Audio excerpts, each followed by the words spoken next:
Selamat malam, Kaltim Headline Malam kembali hadir bersama saya, Rosmi Rahma. Sejumlah informasi penting akan kami hadirkan untuk Anda dan berikut di antaranya.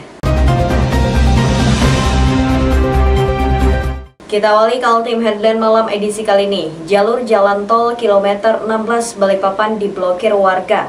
Pemblokiran dibuka hingga ada pembayaran ganti rugi lahan warga yang terkena jalan tol. Berikut informasinya. Warga RT 23 Kelurahan Karangjoang, Balikpapan Utara memblokir jalan tol di kilometer 23. Warga memblokir jalan tol dengan menutup dengan atap seng. Penutupan hingga adanya pembayaran ganti rugi lahan pada 12 November 2020. Ketua RT 23 meminta keputusan yang diambil oleh warga untuk menutup jalan sudah disampaikan kepada pihak kepolisian dan penutupan dimulai sejak 12 November 2020 hingga batas yang tidak ditentukan selama masih belum adanya kejelasan terkait ganti rugi lahan milik warga yang terkena jalan tol. Berbagai spanduk juga ditempel oleh warga atas tuntutan hak masyarakat. Warga akan menduduki jalan tol dari kilometer 16 hingga 20 jalur jalan tol arah Samarinda.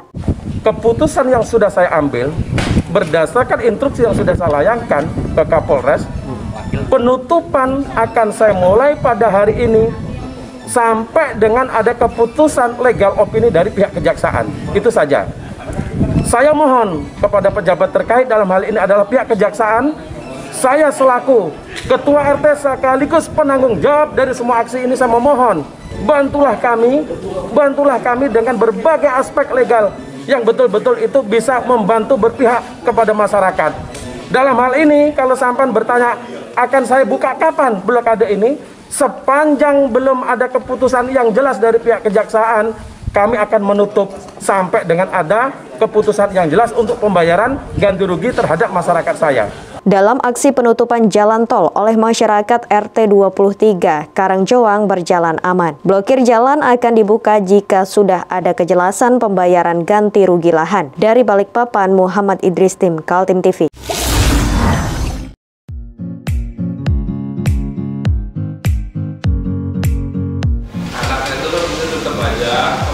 Cara mudah beriklan digital di Kaltim TV.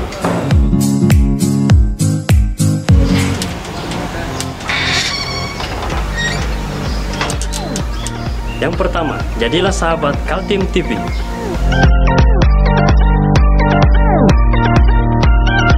Dengan Rp1.000.000, para sahabat mendapat 20 kali tayang di slot berita kamu.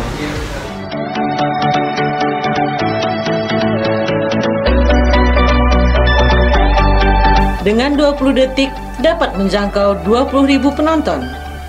Anda beruntung karena mendapat kesempatan perdana dari kami. Ayo jadilah sahabat Kaltim TV. 2 tersangka pencurian dan 1 orang penadah hasil barang curian dibekuk tim beruang hitam Reskrim Polresta Balikpapan. Dari tangan tersangka diamankan 8 ponsel berbagai merek. Berikut informasinya. Dengan menggunakan baju tahanan Polresta Balikpapan, 2 pelaku pencurian dan 1 penadah barang hasil curian digiring petugas kepolisian Polresta Balikpapan pada Kamis 12 November 2020 siang. 2 tersangka utama kasus pencurian, Edi Susanto dan Firman, beraksi di kawasan perumahan pelayaran Kelurahan Perapatan Balikpapan Kota. Keduanya beraksi pada tanggal 1 Oktober pada dini hari. Kedua tersangka ini mengincar rumah warga dengan cara mengintip dari jendela. Saat rumah terlihat sepi, tersangka mendorong pintu belakang dan terbuka. Tersangka Edi dengan leluasa memetik 6 buah ponsel yang ada di ruang tengah dan memasukkannya ke dalam jaket yang digunakan saat itu. Sementara tersangka Firman berperan untuk mengawasi kondisi luar rumah. Kedua tersangka melakukan aksi pencurian lantaran terhimpit ekonomi. Tersangka Edi Susanto dan Firman dibekuk di lokasi yang berbeda pada tanggal 6 November yang lalu di kawasan Balikpapan Barat. 2 ponsel lainnya merupakan hasil curian di rumah lainnya. Jadi malam hari itu seorang TSK atas nama ED sedang berdua berjalan-jalan dengan TSK 2 atas nama FR ya, di Lapan Merdeka. Kemudian pada pukul 02 dini hari, kedua tersangka ini berkeliling ya, karena terhimpit kebutuhan ekonomi. Akhirnya mereka ingin melancarkan aksi dan pidana pencurian.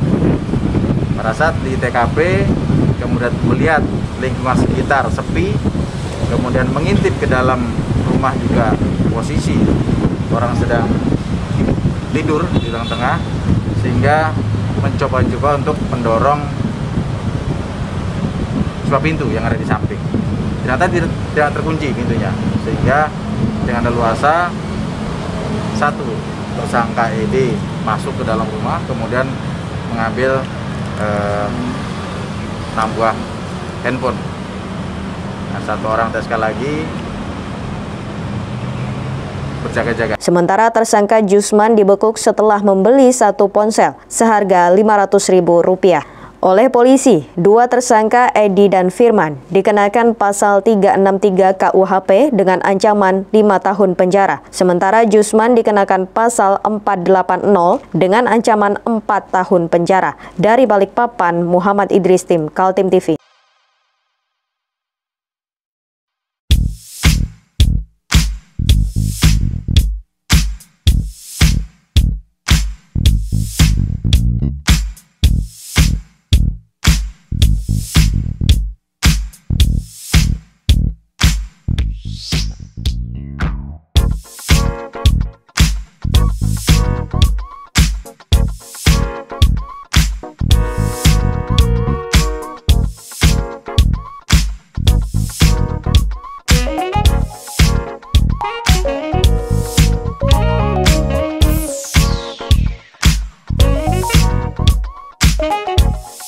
Dua tersangka yang ditahan polisi karena membawa senjata tajam dan bertindak anarki dalam aksi unjuk rasa pada 5 November lalu. Didatangi 5 anggota DPRD Kaltim, para wakil rakyat prihatin dan berharap keduanya tidak ditahan. Inilah buntut aksi 5 November di gedung DPRD Kaltim. Alih-alih berusaha menduduki kantor wakil rakyat dengan merusak pintu gerbang, aksi unjuk rasa berakhir ricuh. Polisi mengamankan 9 mahasiswa yang kedapatan berbuat anarki. Namun setelah dilakukan pendalaman pemeriksaan, 2 orang menjadi tersangka. Keduanya kedapatan membawa senjata tajam dan balok serta melakukan perbuatan kekerasan.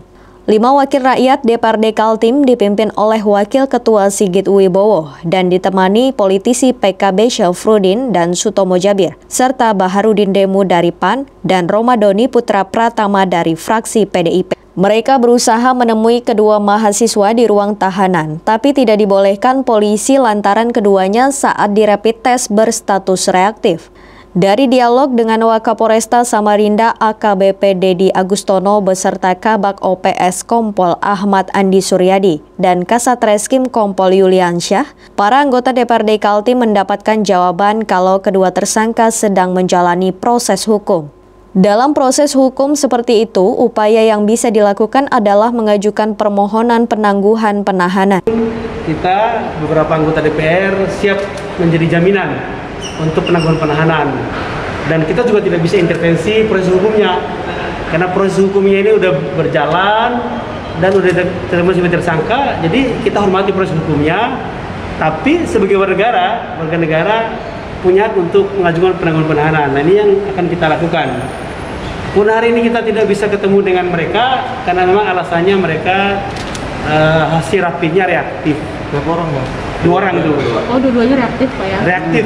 Rapid ya, rapid. Rapid. Karena sambil udah di swab ya, udah di swab, masih menunggu hasil swabnya. Jadi wajar kalau teman-teman polisi juga khawatir kalau misalnya mereka meningkat jadi positif kan hasil swabnya repot. Jadi kita hormati. Kelima anggota DPRD mengaku siap menjadi pihak penjamin dalam pengajuan penangguhan penahanan. Unjuk rasa menentang Undang-Undang Cipta Kerja dilakukan kelompok dengan nama mahasiswa Kaltim menggugat, berlangsung tanpa pemberitahuan kepada polisi. Namun demikian, petugas kepolisian tetap mengawasi aksi demo tersebut, sampai akhirnya terjadi aksi anarki dengan merusak fasilitas publik di gedung DPRD Kaltim. Dari video yang beredar, terlihat aksi mahasiswa memanas dengan berusaha menyingkirkan kawat berduri dan membongkar paksa pintu gerbang gedung DPRD Kaltim di Jalan Teuku Umar. Para anggota DPRD Kaltim prihatin karena tersangka yang ditahan berstatus mahasiswa yang masih melanjutkan perkuliahan. Kami itu kan adik-adik kami, ya, kami juga alumni Unmul. Ya, pertama kami prihatin apa yang dialami itu oleh adik-adik kami, sehingga niat kami dan kawan-kawan ini mencari jalan terbaiknya. Kalau misalnya bisa bebas, alhamdulillah. Tapi yang pasti Pak Kapolres tadi itu ya ada ruang untuk kita penangguhan gitu. Ini yang harus kami komunikasikan supaya kami insya Allah dan teman-teman ini akan memberikan jaminan, menjaminkan diri supaya mereka, karena pertama gini, kehadiran kami khawatir, ini kan masih kuliah. Kalau sampai tertahan lama kan nggak ada jalan keluar, kasihan. Kuliahnya berhenti kan repot. Itu yang membuat kami rasa kekhawatiran itu muncul bahwa ini anak harus kita selamatkan dalam rangka untuk pendidikan mereka. Kemanusiaan. Rasa kemanusiaan. Rencananya, kelima anggota DPRD Kaltim menyusun dokumen yang diperlukan agar polisi melakukan penangguhan penahanan. Tim Kaltim TV, Hardin melaporkan. Mari kita memerangi virus corona dengan mematuhi imbauan pemerintah. Stay at home.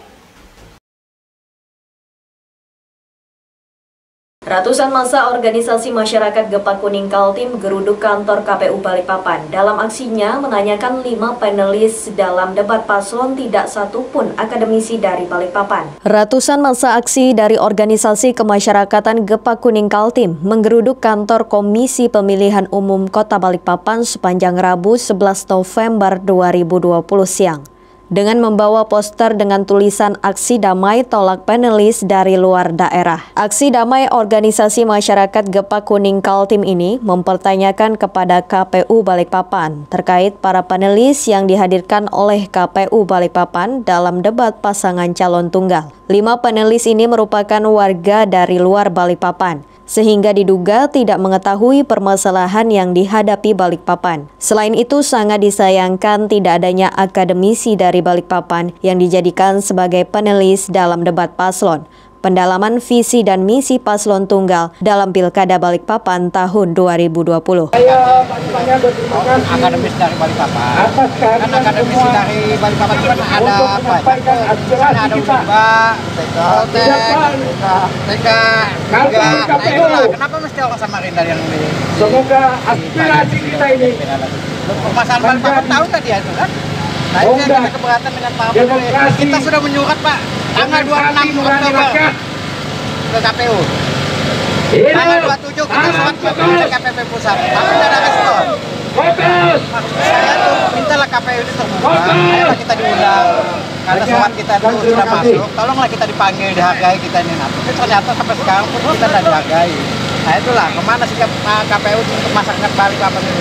Sementara itu, Ketua KPU Balikpapan menilai perekrutan panelis sesuai dengan juknis yang ada serta panelis ada syaratnya terkait integritas, profesionalitas, keahliannya, dan kepakarannya. Di debat itu diatur khusus di juknis dalam hal penunjukan panelis. Panelis itu ada syaratnya ya, terkait dengan integritas, profesionalitas, kemudian keahlian kepakarannya ya. Nah, memang tidak banyak yang mengatur tentang syarat panelis itu yang terkait dengan debat calon tunggal ya. Kalau debat lebih dari satu memang pakar itu hanya merumuskan masalah, hanya merumuskan pertanyaan. Tapi kalau debat itu memang calon itu diperhadapkan dengan panelis. Nah, panelis ini sudah lama kita bentuk dan kita sudah umumkan di masyarakat. Jauh-jauh hari kita sudah nyampaikan juga bahwa silakan kalau ada tokoh masyarakat yang diusulkan kepada KPU, kita akan pelajari. Ya. Di internal pleno juga melalui perdebatan panjang, setiap tokoh yang dimunculkan pasti kita melihat track recordnya, lihat riwayat organisasinya. Ketemulah 5 ini. 5 ini kita berharap nih minim resistensinya lah gitu. Usai melakukan pertemuan dengan pihak KPU Balikpapan, aksi massa yang dikawal ketat kepolisian ini membubarkan diri dengan tertib dan arus lalu lintas kembali lancar. Dari Balikpapan, Muhammad Idris, tim Kaltim TV.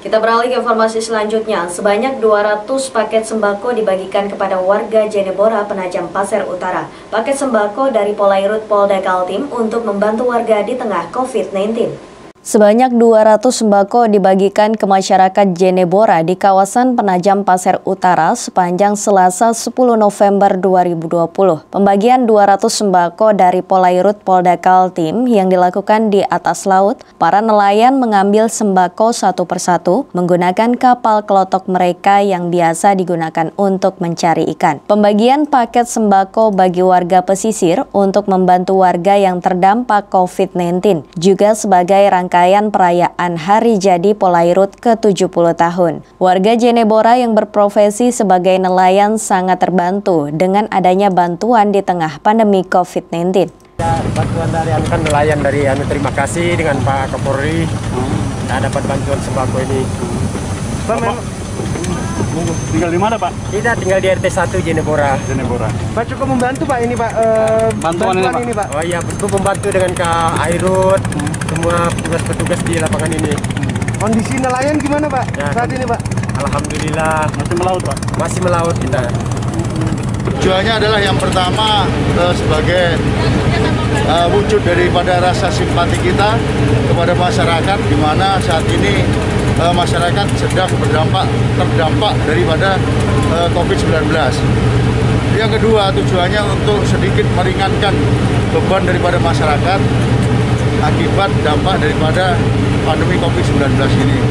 Memang kita sadar bahwa apa yang kita berikan tidak dapat secara langsung memperbaiki ekonomi masyarakat, tetapi setidaknya ini bisa menginspirasi untuk pihak-pihak lain untuk ikut peduli terhadap kondisi masyarakat dan ikut membantu masyarakat meringankan beban daripada masyarakat. Pembagian paket sembako ini akan terus dilakukan untuk mengurangi beban masyarakat akibat COVID-19. Dari Balikpapan, Muhammad Idris, tim Kaltim TV.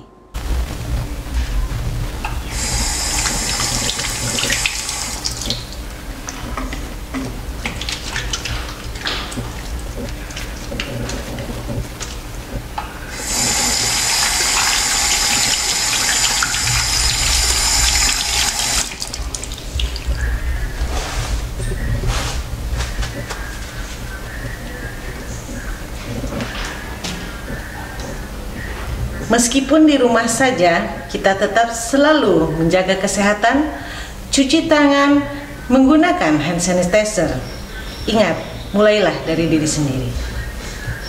Partai Nasdem merayakan hari ulang tahun ke-9 di Kalimantan Timur. Perayaan diselenggarakan dengan sederhana, yaitu memotong kue tart ultah oleh Ketua DPD Partai Nasdem Kalimantan Timur, Isranur. Berikut informasinya. Suasana pandemi COVID-19 masih begitu terasa. Semua pengurus dan juga simpatisan Partai Nasdem wajib mengenakan masker sepanjang prosesi acara yang dikemasi singkat dan sederhana. Tidak ada penampilan hiburan, hanya ada majelis taklim mendendangkan lagu-lagu khas Habsi Padang Arafah. Ketua Dewan Pengurus Daerah Partai Nasdem Kalimantan Timur, Isranur, datang.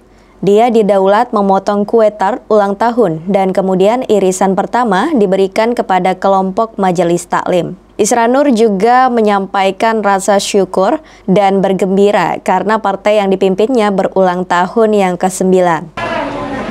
Harapannya agar semua kader Partai Nasdem itu yang pertama harus pandai bersyukur, pandai memberikan sebuah karya yang berharga bagi orang lain. Kemudian harus memiliki sebuah optimisme ya, dalam membangun dan berjuang untuk kepentingan masyarakat dan bangsa dan negara. Di usianya yang ke-9, Partai Nasdem telah memberi warna politik di Kalimantan Timur. Pada pemilu 2019 lalu, Nasdem menempatkan 1 orang menjadi anggota DPR RI dan meraih 2 kursi di DPRD Kaltim. Ya. Apa yang bisa disampaikan terkait kegiatan malam ini? Oh ya, artinya kami sebagai keluarga besar Nasdem sangat bersyukur bahwa pada malam hari ini kita bisa melaksanakan kegiatan acara syukuran dan HUT Nasdem ini dengan sangat sederhana tapi hikmat, dan kebahagiaan itu bisa kita bagikan di antara sesama kader dan kawan-kawan yang lain gitu. Nah, acara malam ini merupakan rangkaian dari kegiatan kita sejak tanggal 8 November kemarin. Isra Nur sendiri didapuk menjadi Ketua Partai Nasdem Kalimantan Timur menggantikan Haji Harbiansyah yang mengundurkan diri. Kehadiran Isran yang juga menjabat Gubernur Kaltim itu membuat Partai Nasdem semakin diperhitungkan. Tim Kaltim TV, Hardin melaporkan.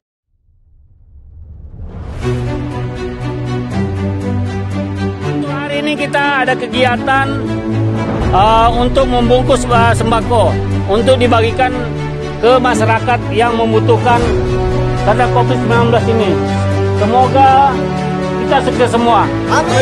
Harus kerjasama yang bagus. Pancasila! Pancasila!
Demikian Kaltim Headline Malam edisi kali ini. Informasi lainnya dapat Anda simak melalui situs website kami www.kaltim.tv, channel YouTube dan fanpage Facebook Kaltim TV.